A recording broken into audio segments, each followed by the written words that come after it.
মাছ প্রিয় বাঙালির কিন্তু যত গরমই পড়ুক না কেন, মাছের গন্ধ, বিশেষত ইলিশ মাছের গন্ধ পেলেই মনটা ইলিশ ইলিশ করে ওঠে।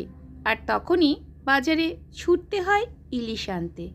কিন্তু ইলিশ মাছ যদি সর্ষে দিয়ে করা হয় বা পোস্ত দিয়ে করা হয় তাহলে একটু হেভি হয়ে যায়। তাই আজকে আমি এই গরমে কিভাবে ঝিঙে দিয়ে পাতলা ইলিশ মাছের ঝোল বানাতে হয় সেই রেসিপিটি শেয়ার করতে চলে এসেছি।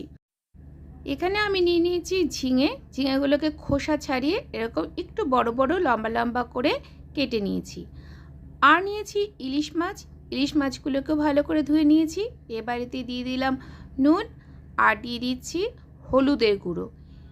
এবার নুন আর হলুদের গুঁড়ো দিয়ে এই ইলিশের পিসগুলোকে খুব ভালো করে মেখে নেব। আর ম্যারিনেট করা ইলিশগুলো 10 থেকে 15 মিনিটের জন্য রেখে দেব।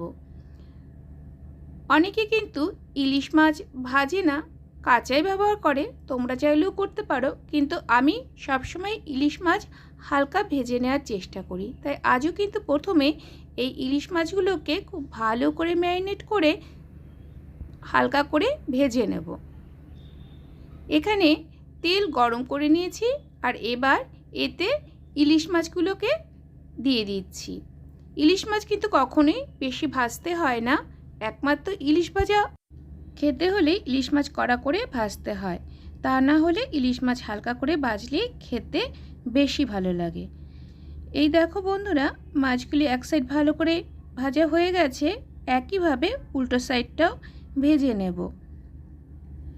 সব ইলিশ মাছগুলো ভাজা হয়ে গেছে, এই দেখো। এবার ইলিশ ভাজা তেলের মধ্যে দিয়ে দিলাম কাঁচা লঙ্কা আর কালো জিরে আর কাঁচা লঙ্কা এবার হালকা করে ভেজে নেব। এরপরেতে দিয়ে দিচ্ছি লম্বা করে কেটে রাখা ঝিঙেগুলোকে। এবার ঝিঙেগুলোকে লো ফ্লেমে প্রায় 5 মিনিট মতো এইভাবে সাঁতলে নেব। ঝিঙে খুব নরম হয়, তাই আর বেশি ভাজার দরকার নেই, 5 মিনিট সাঁতলে নিলেই চলবে। এবার এতে দিয়ে দিলাম নুন আর দিয়ে দিচ্ছি হলুদের গুঁড়ো।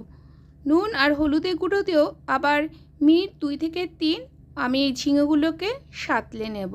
গ্যাসের ফ্লেম লোতে রাখা আছে, গ্যাসের ফ্লেম লোতে রেখে প্রায় 3 মিনিট মতো হলুদ আর নুন দিয়ে ভালো করে ঝিঙেগুলোকে সাঁতলে নিলাম। এবার একটি ঢাকনি দিয়ে ঢেকে দেব। 5 মিনিট মতো লো ফ্লেমে এগুলোকে সেদ্ধ করে নেব। 5 মিনিট হয়ে গেছে।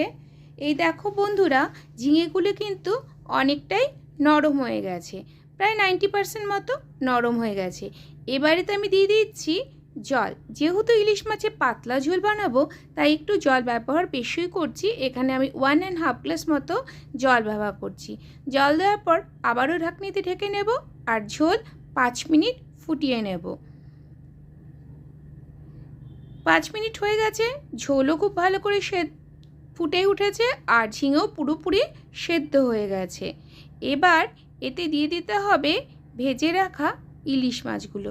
ইলিশ মাছ খুব নরম হয় বলে খুব সাবধানে কাজটা করতে হবে যাতে মাছগুলো ভেঙে না যায়।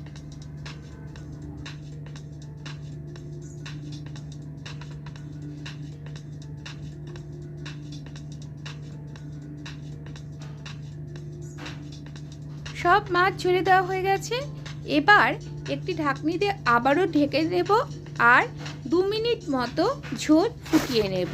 এই দেখো বন্ধুরা, 2 মিনিট হয়ে গেছে, মাছের ঝোলও কিন্তু তৈরি হয়ে গেছে। এবার গ্যাসের ফ্লেম বন্ধ করে দেব। তো বন্ধুরা, দেখলেই কত সহজে ইলিশ মাছের একটি ইয়ামি রেসিপি আমি বানিয়ে ফেললাম।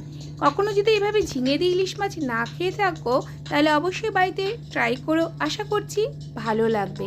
ভালো লাগলে লাইক করবে, শেয়ার করবে আর কমেন্ট করে জানাতে ভুলবে না আর কী ধরনের রেসিপি তোমরা আমার চ্যানেলে দেখতে চাও। যারা আমার চ্যানেলে নতুন এসেছো তাদের কাছে অনুরোধ রইল, চ্যানেলটি সাবস্ক্রাইব করা না থাকলে চ্যানেলটিকে সাবস্ক্রাইব করে পাশে থাকবে। ভালো থাকবে সবাই, বাই বাই।